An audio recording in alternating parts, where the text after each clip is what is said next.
Hiya, welcome back to the channel. So we are in a Citroën C1, and well, if you look here, we have the standard OEM stereo, which by all standards is not very good. So we're going to replace it. Now, we've done something similar in the past to the other C1.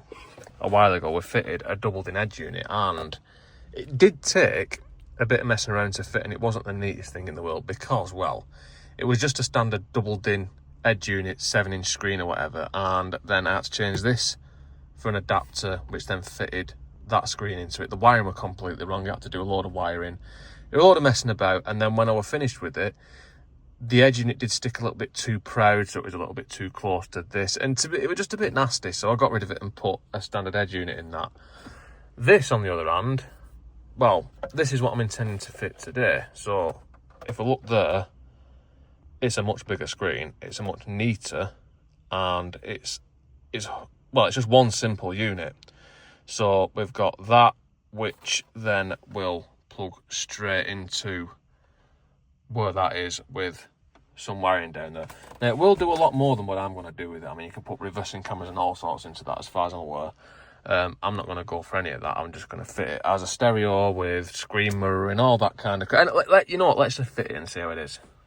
And to fit it, we need to start by unfitting the old one. So you pull that heater knob off there, and then you've got a screw behind there, which...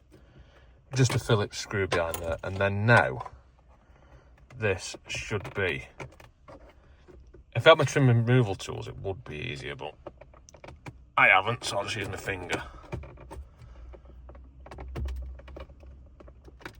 Yes,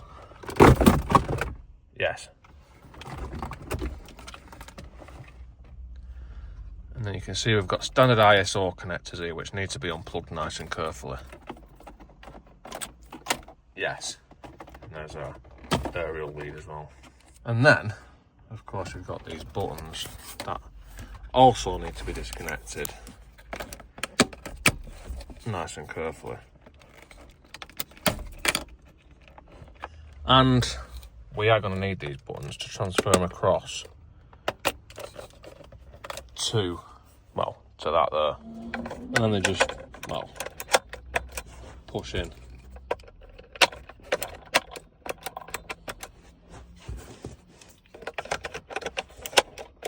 Yes.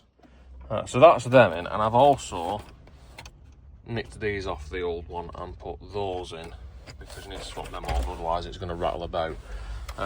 Now, next thing I want to do is I want to pair this so it's ready to fit into there.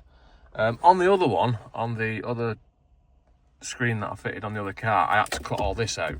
This one, don't need to, it's going to fit nicely.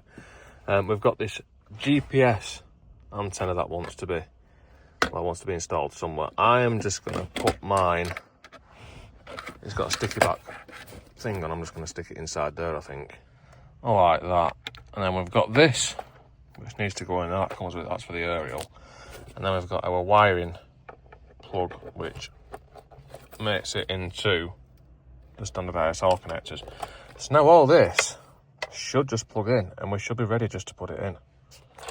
So let's see if it works. So we've got to plug our lower switches back in for the Hercon and the hazard lights and all that sort of shit. Then we've got these which need to plug into there in this sort of plugging in type of manner. Yes.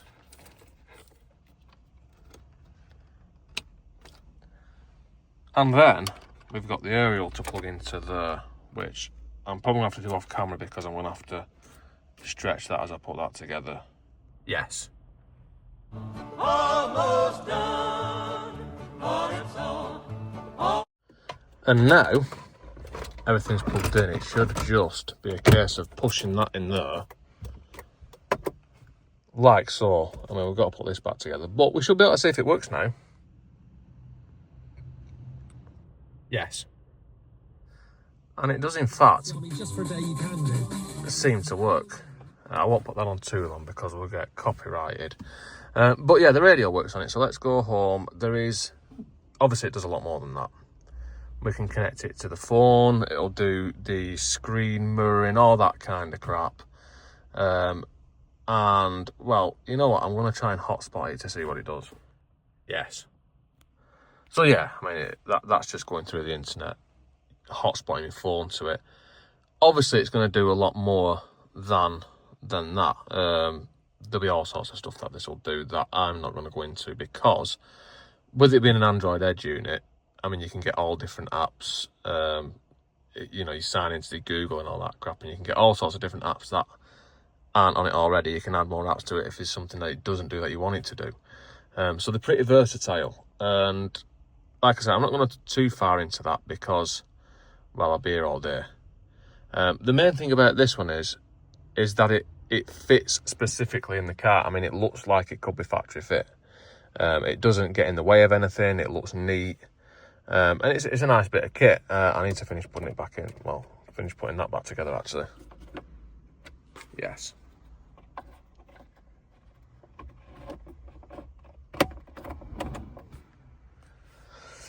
So that is, well, it's completely installed now.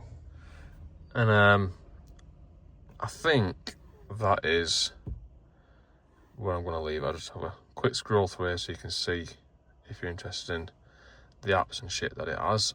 Like I say, you can add more anyway, but yeah.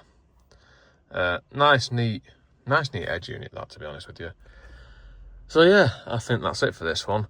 If you do want one of these, I'll leave a link in the description, and any if there's any bonus codes or any shit like that, I'll put in as well. Don't forget to comment, like, subscribe, all the usual crap, and I'll see you next time.